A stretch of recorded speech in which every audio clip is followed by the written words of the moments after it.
I'm Angelina, 28, and I was staring at my phone screen in complete shock. The text from my neighbor, Mrs. Patterson, was short but devastating. Honey, there are federal agents surrounding your house with guns drawn. My hands started shaking as I read those words again. Federal agents, guns drawn, at my house in Malibu. I was 3 states away on a reconnaissance mission in Texas, completely helpless to do anything but watch my life implode through text messages.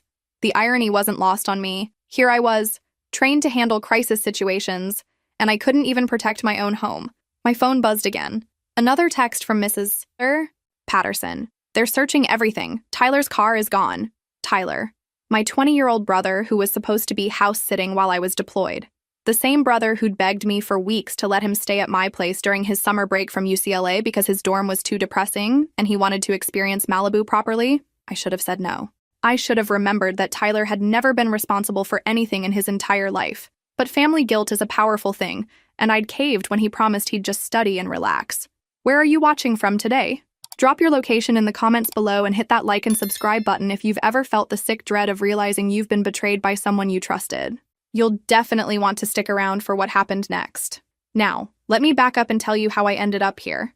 3 weeks earlier, I'd gotten orders for this reconnaissance mission that would take me to Fort Hood for classified aerial surveillance work. I'd been excited about it. It was exactly the kind of assignment that could advance my career as an intelligence specialist. Tyler had called me the day before I left, putting on that puppy dog voice he'd perfected since childhood. Sis, I know you're leaving tomorrow, but could I maybe crash at your place, just for the 3 weeks you're gone? I promise I'll take care of everything. I'd hesitated. Tyler's track record with responsibility was basically non-existent, but he was my only sibling, and despite everything, I loved him. Fine, I'd said. But Tyler, I'm serious. Don't touch anything that isn't yours. Don't have parties. Don't mess with my equipment. Scout's honor, he'd laughed. The kid had never been a scout in his life. I'd given him my spare key and detailed instructions about my security system, my neighbors, and most importantly, my work equipment. I had surveillance gear, communication devices, and yes, a military-grade drone that I used for reconnaissance training. That drone contained classified footage from previous missions. Not the kind of thing you want falling into the wrong hands. The drone is off limits, I'd told him specifically. It's military property, and it's classified. Don't even look at it funny. Tyler had nodded and promised he understood. Looking back now, I realized that was probably the exact moment he decided to sell it. But I'm getting ahead of myself. Let me tell you what I found out happened while I was gone, because the truth was so much worse than I could have imagined. Tyler had lasted exactly 4 days before he got bored with my boring house and started exploring ways to fund his social life. The kid had blown through his summer job money in the first week buying clothes and going to expensive bars in West Hollywood. When the neighbors started organizing their annual summer garage sale, Tyler saw an opportunity. Or as he'd later put it in his defense statement, he was helping declutter my outdated electronics. I found all this out later from Mrs. Patterson, who had a front row seat to the whole disaster. She told me Tyler had spent an entire morning hauling what he called my old junk out to the driveway. My photography equipment, my backup computers, my collection of vintage military radios, and yes, the drone. Mrs. Patterson said she'd watched him set up tables and price everything like he was running his own personal electronics store. She'd even asked him if he was sure I'd be okay with him selling my things. Oh yeah, Tyler had told her with that confident smile that had gotten him out of trouble his whole life. Angelina told me to clear out all this old stuff while she's gone. She's upgrading everything anyway. The lie came so easily to him, so naturally, like he'd been planning it all along. Within 2 hours, he'd sold most of my equipment to early bird garage sale hunters who thought they were getting amazing deals on military surplus electronics. The drone went to a tech enthusiast named Marcus Chen for $300. $300. For a piece of equipment worth more than Tyler's car. Marcus apparently knew exactly what he'd bought. He was a military contractor himself, and when he got home and powered up the drone, he immediately realized it contained classified footage. To his credit, Marcus did the right thing. He called the base number printed on the drone's ID tag to report what he'd found. That's when everything went sideways. The military takes theft of classified equipment very seriously. Within hours, they'd traced the drone's GPS history back to my house and discovered it had been sold during an unauthorized garage sale. Federal agents don't mess around with potential security breaches. They mobilized a full response team to secure my property and arrest whoever was responsible. Tyler, meanwhile, was at Nobu, Malibu, dropping $200 on lunch with some girl he'd met at a beach volleyball game. He was probably bragging about his cool military sister and her awesome house, while federal agents were tearing apart that same house looking for evidence of espionage. He had no idea his world was about to collapse until he pulled into my driveway that evening and found it surrounded by black SUVs and tactical teams. Mrs. Patterson told me later that Tyler's face went completely white when he saw the scene. For a moment, she thought he might try to drive away, but there was nowhere to go. They had the street blocked. The lead agent approached his car with her weapon drawn, shouting for him to keep his hands visible and exit the vehicle slowly. That's when Tyler finally understood the magnitude of what he'd done. This wasn't some minor family dispute about selling things without permission. This was a federal crime involving national security. As they zip-tied his hands behind his back and read him his rights, Tyler kept saying the same thing over and over. "I need to call my sister. She'll explain everything. This is all a misunderstanding." But it wasn't a misunderstanding. It was betrayal wrapped in stupidity with a bow of entitlement on top. The call came at 2 a.m. Texas time.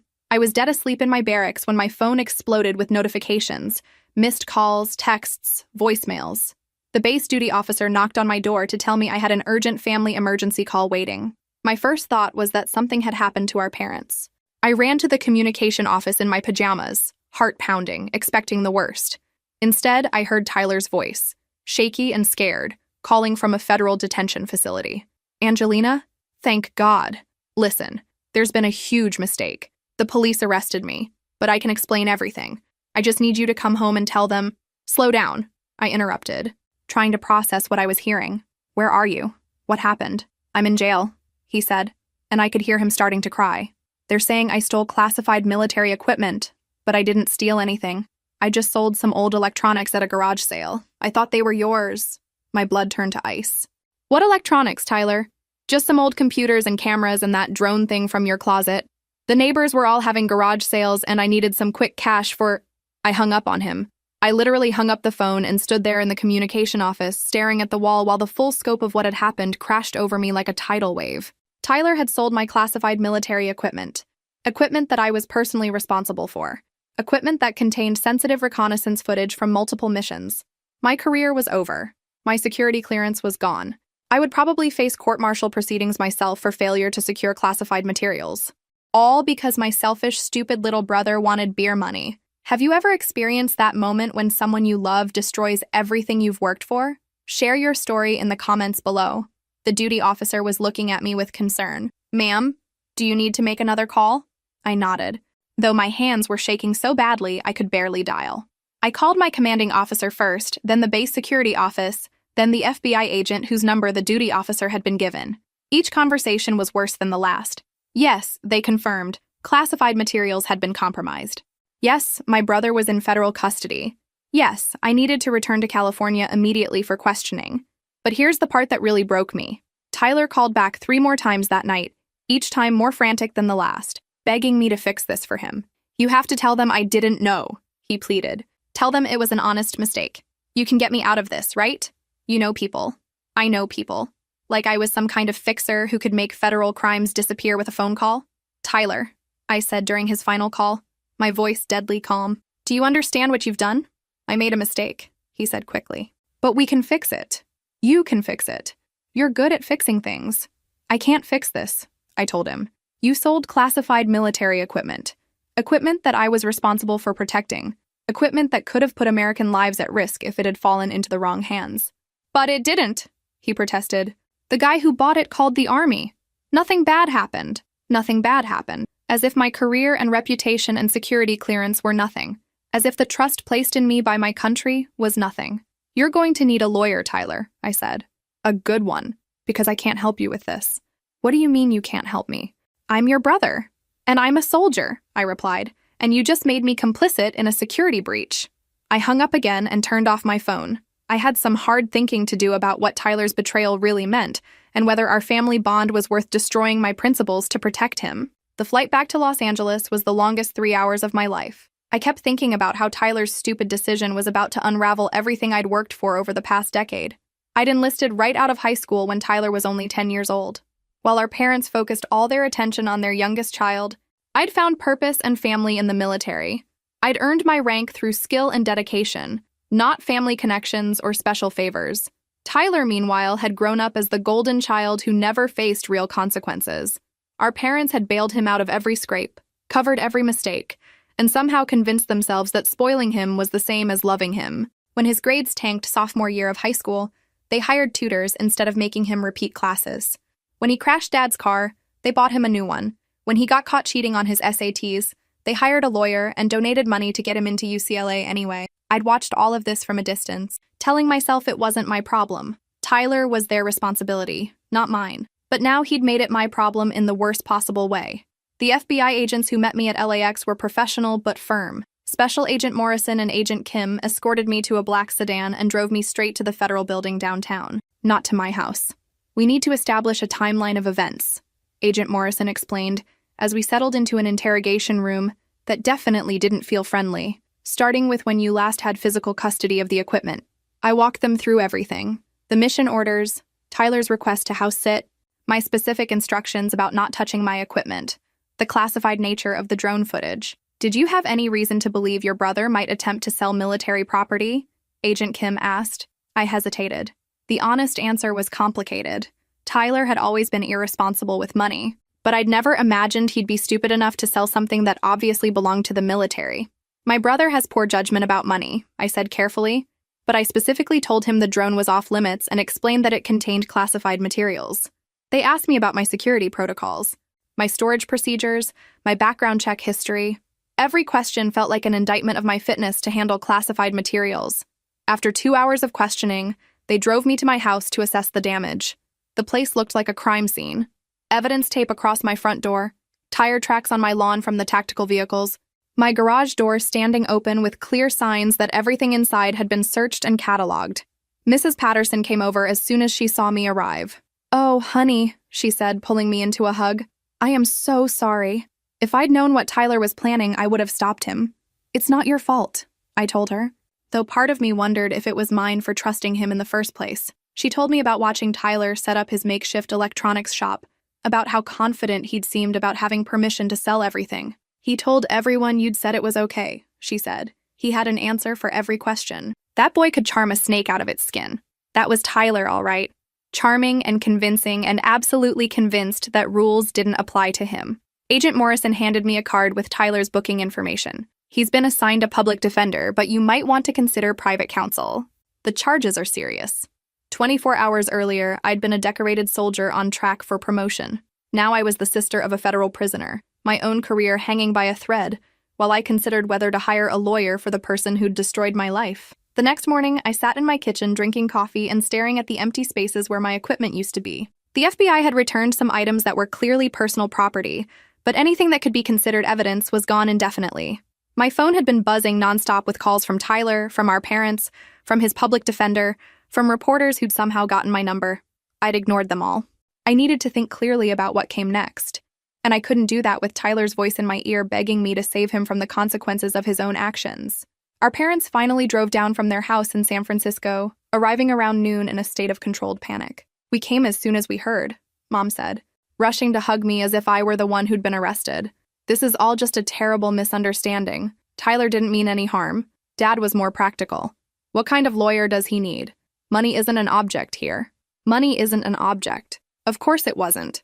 Not when their precious baby boy was in trouble. "He needs a federal criminal defense attorney," I said flatly. "Someone who specializes in national security cases, and it's going to be expensive." "Whatever it costs," Mom said immediately. "We'll figure it out." They started making calls, using their business connections to find the best legal representation money could buy. I watched them spring into action the same way they'd been doing Tyler's whole life, mobilizing resources, calling in favors, treating his problems as emergencies that required immediate family intervention. "Have you talked to your commanding officer?" Dad asked during a break in phone calls. "Can you explain that Tyler didn't understand what he was doing?" "Tyler's lack of understanding doesn't change the fact that classified materials were compromised," I replied. "I'm probably going to face disciplinary action myself." Mom looked stricken. "But you weren't even here. How can they blame you?" "Because it was my responsibility to secure that equipment," I explained patiently. "That's how military accountability works. The buck stops with me." They didn't seem to grasp that my career was also in jeopardy, or that Tyler's stupidity had consequences beyond his own legal troubles. Their lawyer, a sharp woman named Sarah Collins, arrived that afternoon to discuss strategy. She was exactly the kind of high-powered attorney that cost $500 an hour. "The good news is that your brother's cooperation led to immediate recovery of the materials," she told us. The buyer contacted authorities right away, so there's no evidence of actual espionage or intent to harm national security. What's the bad news? I asked. The federal prosecutors are under pressure to take a hard line on military equipment theft. Even if Tyler's intentions were innocent, he knowingly sold property that didn't belong to him. That's a felony. She outlined possible sentences, plea arrangements, and defense strategies, while our parents took detailed notes and asked questions about every option. Nobody asked me what I thought Tyler deserved. Nobody asked if I wanted to help him at all. They just assumed I'd fall in line with the family's crisis management plan like I always had before. But this time was different. This time, Tyler's mess had crashed directly into my life and my career and my future. This time, I had to decide whether family loyalty was worth sacrificing my principles, and I was starting to think the answer might be no. Tyler's arraignment was scheduled for the following Tuesday. Our parents naturally assumed I'd be there to support him, standing united as a family in his time of need. We should all arrive together, Mom said, planning the logistics like we were attending a wedding instead of a federal court hearing. Show the judge that Tyler has a strong support system.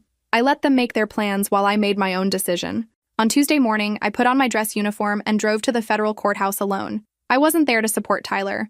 I was there to give a victim impact statement about how his actions had affected my military career. The look on Tyler's face when he saw me walk into the courtroom in uniform was worth 1,000 family arguments. He'd been expecting his big sister to show up in civilian clothes, ready to help minimize his legal troubles.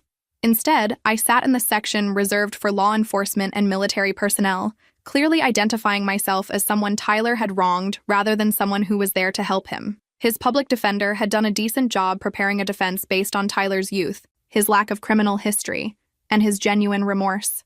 Sarah Collins, the expensive lawyer our parents had hired, was even better at painting Tyler as a misguided kid who'd made an honest mistake.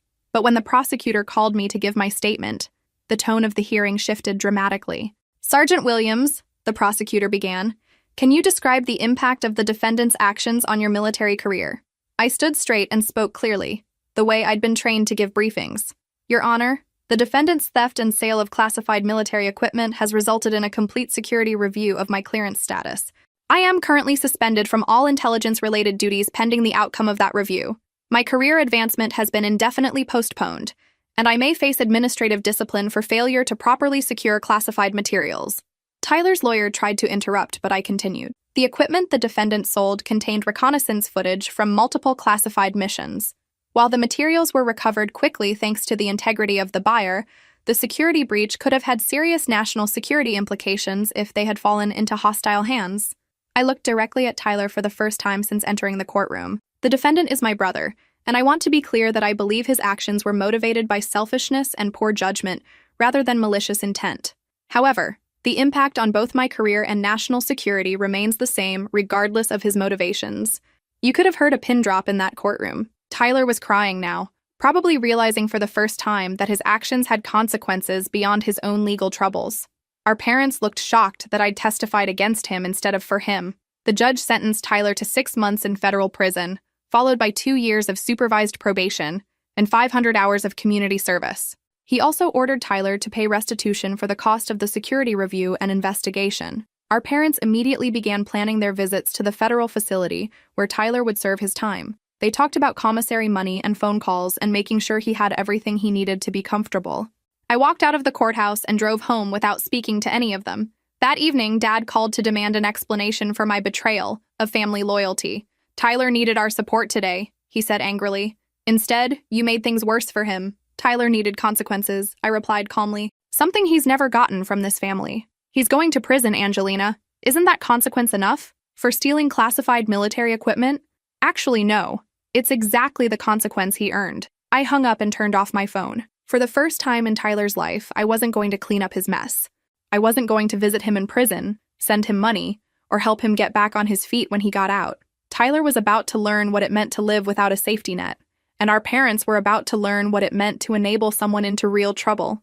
As for me, I was about to learn what it meant to choose my principles over my family. It turned out to be easier than I'd expected. 6 months passed without a single word between Tyler and me. Our parents tried to guilt me into visiting him, sending me updates about how difficult prison was for their precious boy. He's lost weight, Mom would tell me during her weekly phone calls that I'd stopped answering. The food is terrible, and he's sharing a cell with someone who actually committed real crimes. Real crimes? as if stealing classified military equipment was just a youthful prank. Meanwhile, I was fighting to rebuild my career from the ground up. My security clearance review had taken 4 months, during which I was essentially useless to my unit. I spent those months doing administrative work and mandatory counseling sessions about family boundary management. My commanding officer, Colonel Martinez, called me into his office the day my clearance was finally restored. "Sergeant Williams," he said, looking at my file, "I want you to know that your handling of the situation has been exemplary. You prioritized national security over family pressure, and that took real integrity." "Thank you, sir," I replied, though I wasn't sure it felt like a victory. "However," he continued, "I'm recommending you for a transfer. Fresh start, new unit, chance to rebuild without this shadow hanging over you." The transfer was to Fort Carson in Colorado Springs. Mountain air, elite reconnaissance unit, and most importantly, 3,000 miles away from my family's drama. I accepted immediately. 2 weeks before my transfer, Tyler's lawyer called with an update I hadn't asked for. "Your brother is doing well in the federal facility," Sarah Collins reported. "He's been working in the kitchen and attending educational programs. He's actually requested information about military service requirements." That stopped me cold. "What kind of information?" "Apparently, he's been talking to some veterans in his unit about the possibility of enlisting after his release. He wanted to know if a federal conviction would disqualify him." I almost laughed. Tyler couldn't handle 3 weeks of house sitting without screwing up. And now he thought he could handle military service? "It would depend on the conviction and the branch," I told her. "But honestly, Tyler lacks the discipline for military life. What do you think will happen next? Drop your predictions in the comments below." What I didn't know was that Tyler's interest in the military wasn't just idle conversation. He'd been assigned to work detail with a former Marine named Rodriguez, who'd done 2 tours in Afghanistan before a drug conviction landed him in federal prison. Rodriguez had been telling Tyler stories about military structure, discipline, and accountability that were apparently making an impression. "Your sister's military?" Rodriguez had asked when Tyler mentioned our relationship. "Yeah, she's some kind of intelligence specialist," Tyler had replied. "She's the one whose equipment I sold." Rodriguez had stared at him for a long moment. "You sold your sister's military equipment? Man, that's messed up." It was the first time anyone had called Tyler's actions what they really were, a betrayal of trust that went beyond simple theft. "She won't even visit me," Tyler had complained. "My parents say she's being vindictive." "Nah," Rodriguez had said, shaking his head. "She's being a soldier. Military people don't play games when it comes to security. You screwed up and she's making you face the consequences." These conversations were apparently the beginning of Tyler's attitude shift, though I wouldn't learn about any of this until much later. All I knew was that I was moving to Colorado and leaving my family's mess behind me. My parents threw a going-away dinner that felt more like a funeral. They kept bringing up Tyler's absence like an open wound, hoping I'd finally crack and agree to visit him before leaving California. "He asks about you every time we call," Dad said during dessert. "He knows you're leaving, and he's heartbroken that you won't say goodbye." "Tyler made his choices," I replied for the 100th time. "I made mine." "Family forgives, Angelina," Mom added. "That's what family does." "Family also holds each other accountable," I countered. "That's what I'm doing." I flew to Colorado the next day with 2 duffel bags and a clear conscience. Fort Carson was exactly what I needed: professional, focused, and completely separate from the dysfunction I'd left behind. My new unit specialized in high-altitude reconnaissance, and my experience with drone surveillance made me a valuable addition from day one. For the first time in months, I felt like myself again. Colorado was a revelation: clean mountain air, challenging work, and colleagues who knew me for my skills, rather than my family drama, made all the difference in my recovery. My new commanding officer, Major Thompson, was a straight shooter who appreciated competence and despised excuses. My first assignment was leading a training exercise for new recruits on surveillance protocol. "Sergeant Williams," she told me during my initial briefing, "I've read your file. What happened in California shows me you understand that some things are more important than family pressure." That's exactly the kind of integrity I need in my senior staff. The work was demanding, but rewarding. High-altitude reconnaissance required precision, physical conditioning, and mental toughness. I threw myself into it completely, grateful to have something that demanded all my attention. Meanwhile, Tyler was discovering what life looked like without family bailouts. His letters started arriving about 3 months into his sentence. I didn't read them at first, just stacked them on my kitchen counter like bills I didn't want to pay. But eventually, curiosity got the better of me. The first few letters were exactly what I'd expected: complaints about prison conditions, requests for money, and subtle attempts to manipulate me into visiting. Classic Tyler behavior. But by the 4th letter, something had changed in his tone. "Angelina," he wrote, I've been thinking a lot about what you said at my sentencing, about consequences and accountability. I think I'm starting to understand what you meant. He described his work detail in the kitchen, where showing up late or doing sloppy work meant other inmates didn't eat on time. For the first time in his life, Tyler's laziness had immediate consequences that affected other people. There's this guy Rodriguez who's been helping me understand some things, Tyler continued. He told me that when you mess up in the military, people can die. He said that's probably why you took what I did so seriously. I set the letter down, genuinely surprised. Tyler was actually taking responsibility for his actions instead of making excuses.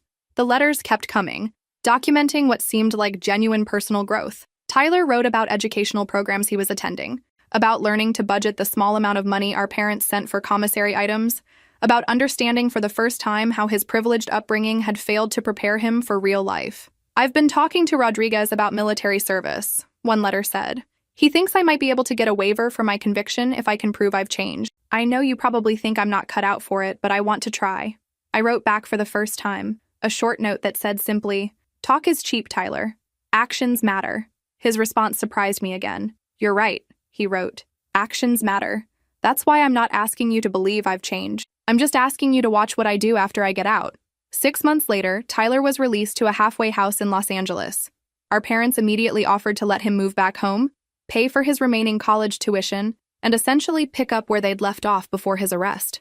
Tyler shocked everyone by declining. Instead, he got a job at a construction company, found a tiny apartment he could afford on his own, and started paying his own bills for the first time in his life. "He's being ridiculous," Mom complained to me during one of her update calls. "We have plenty of room and he's struggling unnecessarily." "Maybe struggling is exactly what he needs," I replied. Though privately I was impressed that Tyler was sticking to his decision. He wrote to me about the challenges of independent living, how expensive groceries were, how difficult it was to get by on construction wages, how exhausting physical labor could be. But he also wrote about how proud he felt when he paid his rent on time, how satisfying it was to solve his own problems, how much he appreciated things he'd always taken for granted. "I never understood what you meant about earning things," one letter said. "I thought you were just being stubborn when you refused family help. Now I get it. Nothing feels as good as knowing you did it yourself." A year after his release, Tyler did something that shocked our entire family. He enlisted in the Army. I was leading a training exercise when I got the call from our parents. Tyler had walked into a military recruitment office and signed enlistment papers without telling anyone. "He's lost his mind," Dad said when he reached me that evening. 4 years in the Army? He could be going back to UCLA instead, finishing his degree like a normal person. "The Army doesn't take everyone," I pointed out. "Tyler must have gotten a waiver for his conviction. That's not easy." "You could talk to him," Mom suggested. "Make him see reason. He listens to you." Actually, Tyler had never listened to me about anything important, but apparently, prison had changed more than just his work ethic. I called Tyler that night, curious about his decision. "I know you probably think this is another one of my impulsive choices," he said when he heard my voice, "but I've been planning this for months." Rodriguez helped me understand what I needed to do to get a waiver. "Why the Army, Tyler?" I asked directly. There was a long pause before he answered. "Because I want to understand what you've been trying to teach me my whole life," he said quietly. "About service, about accountability, about being part of something bigger than yourself." I was genuinely surprised by the maturity in his voice. "And because," he continued, "I want to prove to you that I can be the kind of person who deserves to have you as a sister." That hit me harder than I'd expected. Tyler shipped out to basic training at Fort Moore in Georgia 3 months later. Our parents were beside themselves, convinced their baby boy would be broken by military discipline. I knew better. If Tyler had genuinely changed the way his letters suggested, basic training might be exactly what he needed to complete his transformation. His first letter from basic was a revelation. "Day 3, and I'm already grateful for all those construction jobs," he wrote. "I'm in better shape than most of the other recruits. And I actually know how to work hard for 8 hours straight." Who knew prison and manual labor would be good preparation for something? Unlike his letters from federal prison, these updates were focused entirely on his own growth, rather than seeking sympathy or validation. "The drill sergeants are tough, but fair," he wrote after his first month. "They don't care where you came from or what your family has. They only care about what you do right now, today. I think I understand why you love this." I found myself looking forward to his letters in a way I hadn't expected. This version of Tyler, responsible, self-aware, focused on improvement, was someone I'd never met before. Meanwhile, my own career was flourishing in Colorado. Major Thompson had recommended me for advanced reconnaissance training, and I was being considered for a specialized assignment that would take my career to the next level. Sergeant Williams, she told me during my annual review, you've rebuilt your reputation completely. Your family situation was a test of your character, and you passed with flying colors. 8 weeks into Tyler's basic training, I got an unexpected call from his drill sergeant. Sergeant Williams, this is Drill Sergeant Martinez from Charlie Company. I understand Private Williams is your brother. My heart sank. Tyler had screwed up somehow, and they were calling family members. Yes, sir. Is there a problem? On the contrary, Martinez replied. I wanted you to know that your brother is one of the most improved recruits I've seen in 15 years. He started behind the curve but worked harder than anyone to catch up. He's become a leader in his platoon. I was speechless. He talks about you constantly, Martinez continued. Says he's trying to become the kind of soldier his sister would be proud of. I thought you should know that he's succeeding. After Tyler graduated basic training, he was assigned to Fort Liberty for advanced infantry training. His letters described grueling exercises, night missions, and leadership challenges that would have broken the old Tyler completely. But this Tyler was thriving. I volunteered to be squad leader for our final exercise, he wrote.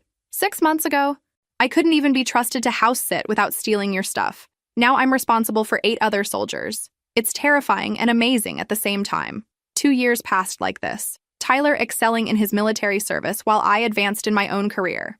We exchanged letters regularly, building a relationship based on mutual respect rather than family obligation. But we still hadn't seen each other face to face.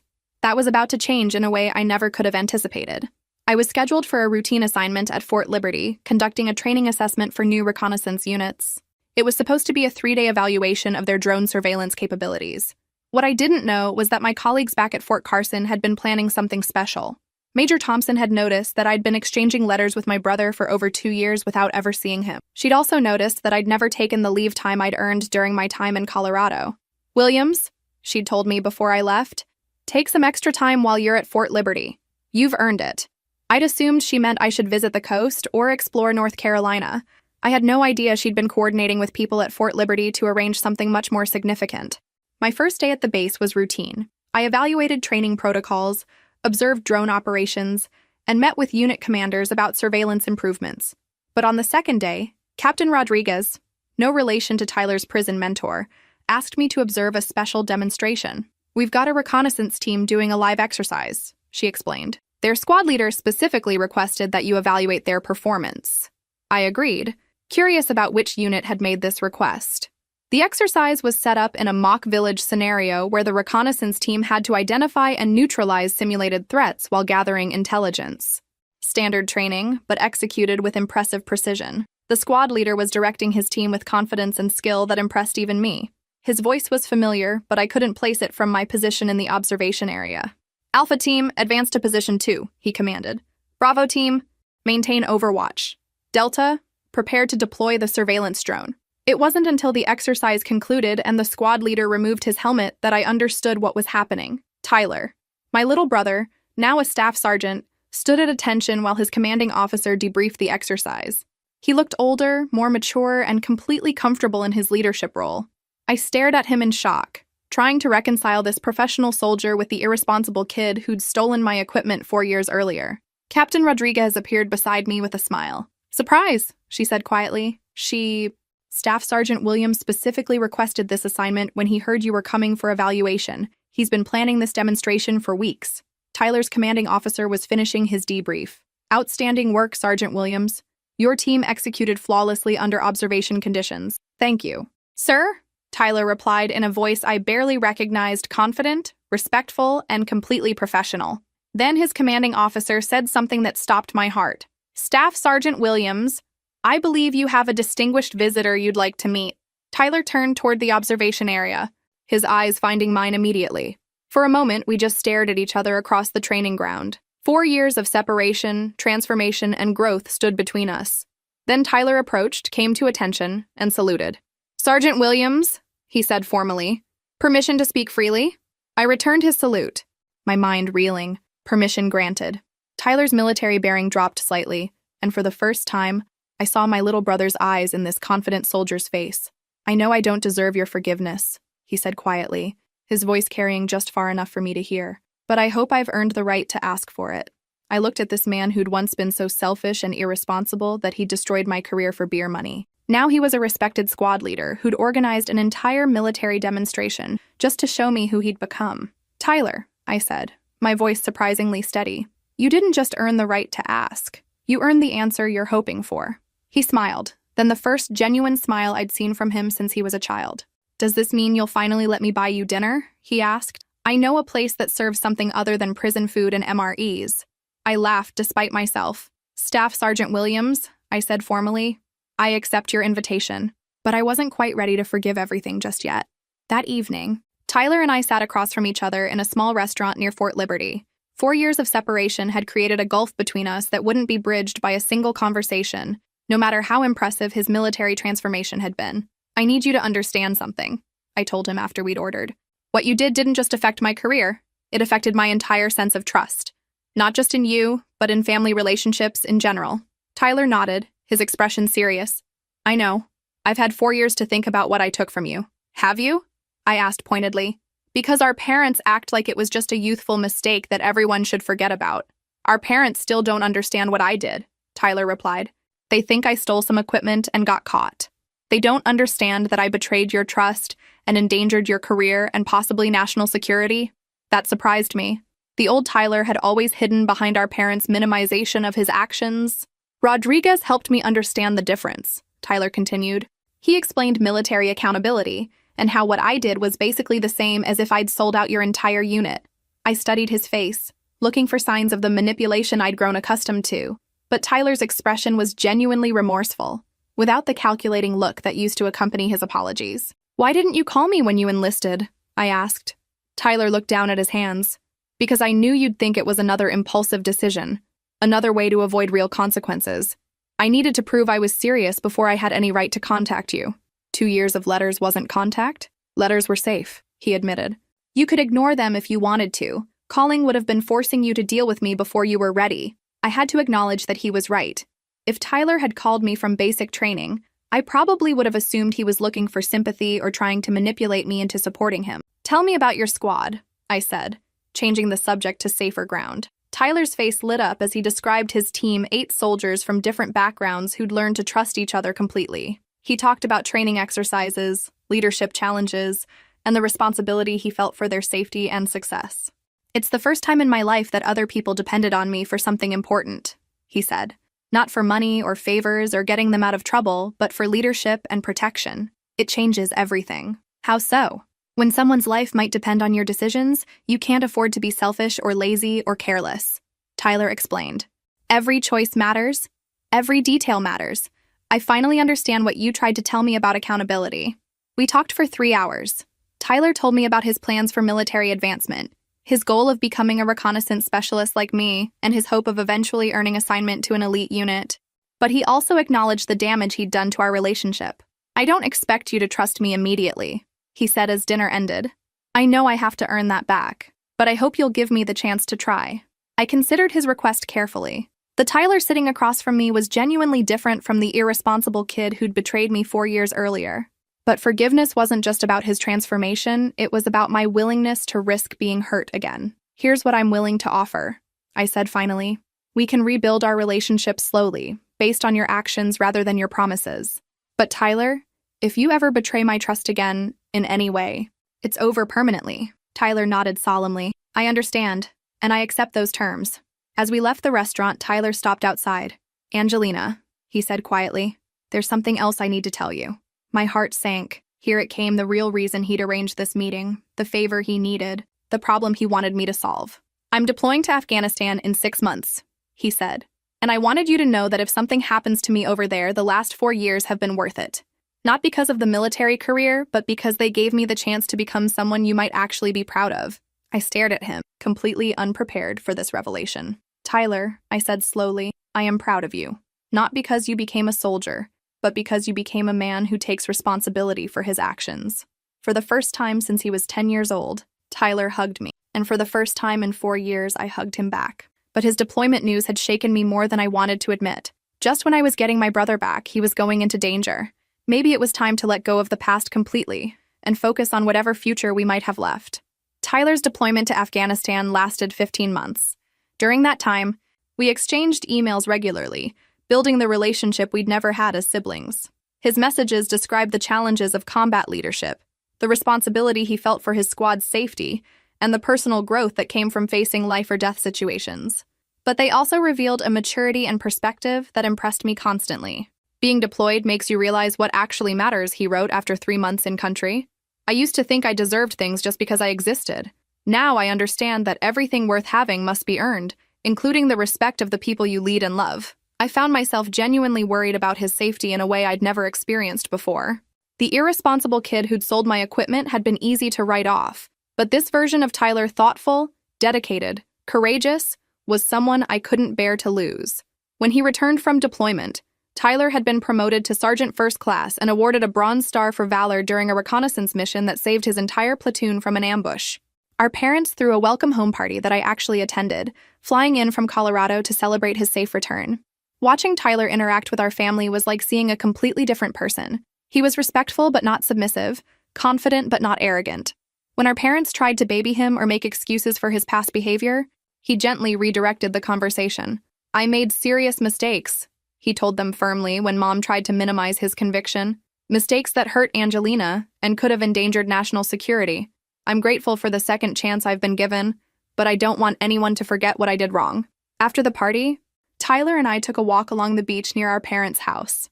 I have something to ask you, he said as we watched the sunset, but I want you to know you can say no without any hard feelings. I braced myself for whatever favor was coming. I've been accepted for Special Forces training, Tyler continued. It's a 2-year program, and it's incredibly demanding. I want to do it, but not if it means losing the relationship we've rebuilt. I stopped walking and turned to face him. Tyler, I said, 4 years ago, you stole my equipment to buy drinks for college parties. Now you're asking my opinion about Special Forces training. Do you understand how proud that makes me? His face lit up with relief and joy. You really think I can do it? He asked. I think you can do anything you set your mind to, I replied honestly. You've already proven that. Tyler completed Special Forces training with honors and was assigned to a unit specializing in reconnaissance and intelligence gathering, the same field I dedicated my career to. 2 years later, we found ourselves working together on a joint training exercise between our units. The irony wasn't lost on either of us that Tyler had become exactly the kind of soldier I'd always been proud to serve alongside. You know what's funny? Tyler said as we reviewed surveillance footage during the exercise. I spent my whole childhood trying to get your attention by being irresponsible and demanding. It turns out all I had to do was become someone worth respecting. It wasn't about becoming someone else, I told him. It was about becoming who you really were underneath all that entitlement and selfishness.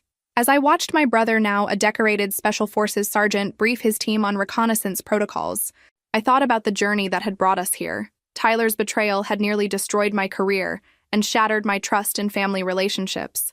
But his transformation had taught me something equally valuable about forgiveness, growth, and second chances. Not everyone deserves a second chance, but some people earn it through genuine change and consistent action over time. Tyler had done more than earn his second chance. He'd earned my respect, my trust, and my genuine admiration for the man he'd become. If this story resonated with you, make sure to like and subscribe for more stories about family, forgiveness, and the power of personal transformation.